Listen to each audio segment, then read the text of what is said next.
Hey, Steve Minoni here doing the bedside model car crawl from my rehab facility in Massachusetts, basically on my way toward a full mend, I guess. But with that said, why don't we dig into some cool model cars? And one of the things about model cars, especially the kits, the box art was one of those things that was meant to sell the model. Quite often the kit inside was a come down after you open it up and you saw that it was probably molded in white plastic. You had to paint it, every bit of it. And if you weren't able to do that, if you were like, 8 or 9, couldn't get your dad to help, you were in some trouble. But that didn't hurt sales because these were very popular models. And we all know that Richard Petty, perhaps the winningest NASCAR driver of all time, most successful by all accounts. And the thing of it is, he's the guy who actually piloted the 426 Hemi to its first victory at the Daytona 500 in 1964. The first 4 cars that crossed the line in 64 were race Hemi powered cars.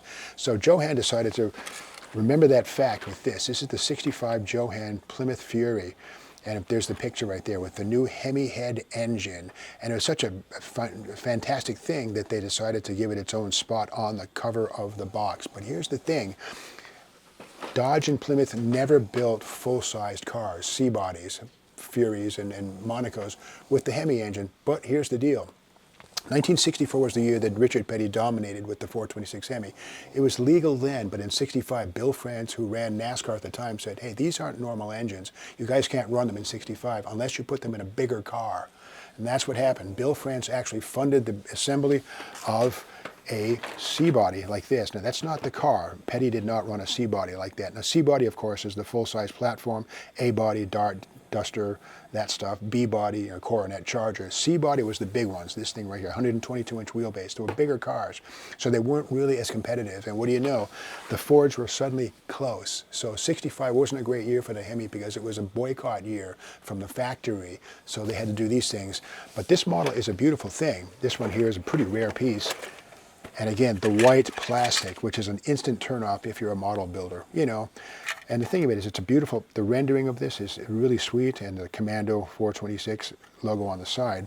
But the downside is the fact that the body and the chassis are just, it's like a promo plate, it's all one thing. So if you want to build a realistic model with torsion bar front suspension, leaf springs, and an 8 3/4, you got to find another kit and cannibalize it. But with that said, I'm not going to complain too much, because this is a great model in many other ways. And if you look right here, there's all these extra parts, you can build it. And this could actually be built as a tube frame funny car, a flip-top funny car. That was another option on this thing. And one thing I love about JoHan models is the way that the steel wheels are very realistic. You can see the hub, the lug nuts detailed, just good stuff. I can't tell you how many of these kits I've cannibalized to get the steel wheels for use on other models, like a Roadrunner or something like these. These are the right wheels for it. And then moving forward, this is 1964. Again, a little bit later on, JoHan relaunched the model, but we can see it's got a smaller box than the original, which is to say that it's decontented to a degree. And this little spot right here, which could say molded in Petty Blue, but doesn't here because it's molded in green, which is a classic JoHan thing. This is not Petty Blue. This is some sort of a weird green that probably came out of the promo model batch. But again, similar model in many ways. It's good, nice detail. The grille is nice, all that kind of stuff. So it's well done, but again, it suffers from the same pen type chassis right out of the promo catalog. And then finally we go up to here. Well, not finally, we have another thing to do.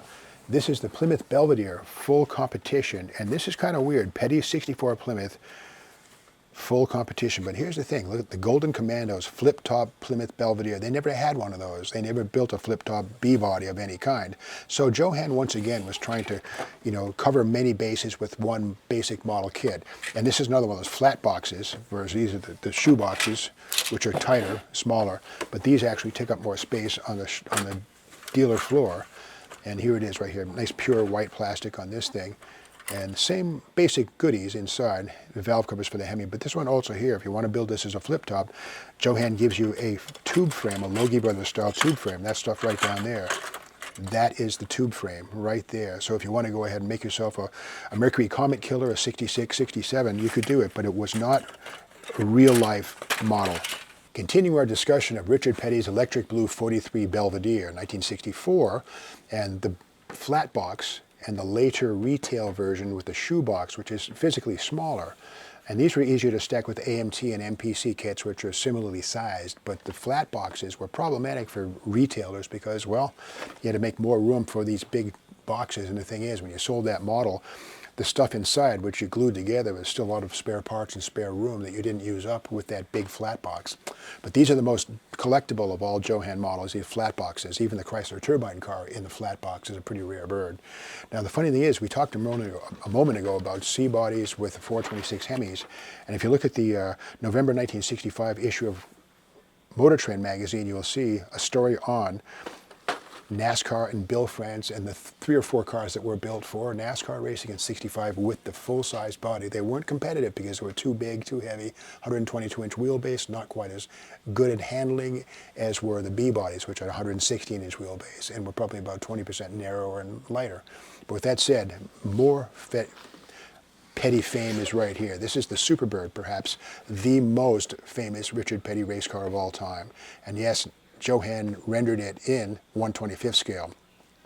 And the beauty of this thing is the box art is so cool. The rapid transit system right there, and that beautiful Alpine white Superbird there. I'm not sure if it's a Hemi car. You can't tell with these Superbirds because there's no Hemi emblems on these things, whereas Charger Daytonas with a Hemi have a door emblem, but these don't. But beautiful. Here's Pete Hamilton's number 40 car. And you got to remember that 40 is not a typo. That's Pete Hamilton, who was one of Petty's teammates. 43 is the number you most often see. And this one here, it's a built-up, I'm pretty sure. Yeah. And it's been painted, you know, somebody, I think, you know, tried to build it and did an okay job, whatever, you know. But with that said, that's not Petty blue, that's more of a B5 blue that somebody just had some fun with. But going back into that, we talk about JoHan and being notorious for molding their models in white plastic. Well, not always. This is a very first issue, Richard Petty Superbird, molded in Petty blue, right there. Pretty rare. I've only seen this on other ones. The Holland Hearst, it says molded in competition yellow, and Gene Snow's Rambunctious funny car, it says molded in Rambunctious red, the Challenger. But again, here it is. You open a box. This is blue. I guess that's the Petty blue. It's close-ish. You know, it's not terrible. But again, you didn't have to paint this, which is the good thing. If you were a little kid and you didn't want to, you know, bother mom and dad with paintbrushes and spray cans. And the nice thing about all these Superbad kits is they have a really awesome Hemi engine. I love that. It has the correct air cleaner for the Hemi, beautiful valve covers. You know, underneath the same, you know, the same one-piece platform seen on the other kits. But again, a really rare kit. You know, and these were released and sold into the 1970s, probably about 75, 76, maybe even 1980. And you can tell the older ones, or the newer ones, they have a bar code on the side of the box. But yeah, these are definitely modern releases. But this is the one here, molded in Petty blue. Pretty unusual. You can see here, this is JoHan's idea of Petty blue. It's not too bad. It's better than the white plastic you'd find in 9 out of 10 of these models when they were new. But going a step further than that, MPC, Model Products Corporation, first seen in 1965 or so. And this is the 1972 Richard Petty Roadrunner. Okay, so if you look at it, this is molded in Petty blue. It really is. And the thing of it is, it's a better kit in many ways. The black plastic underneath is also part of the kit. No need to paint that if you're a little kid and you're lazy like me. But with that said, it's a pretty good little model. And a few years ago, maybe 10 years ago, I went down to see Richard Petty for a Speed Channel show. Richard Petty signed this thing for me. He autographed it. It was very cool. So Richard Petty, basically these cars don't have Hemis. By 1972, 73, the Hemi engine was being factored out of existence by NASCAR. Restrictor plates, and you had to run a wedge. So this is basically a 413 or, you know, RB type wedge engine with no Hemi, nothing sexy about these engines, but with that said, a beautiful model in many ways, even though it's molded in blue and you have no choice but to paint it blue unless you want to prime it and do it custom. So that's the story of that stuff. Petty blue, I like to call this show Kits for the King. Kit for a King, not fit for the king, but get it? So Richard Petty, a rock star then as now, he's still very much alive and well, and it's good to be part of his picture and even to have him autograph this thing right here. Very cool.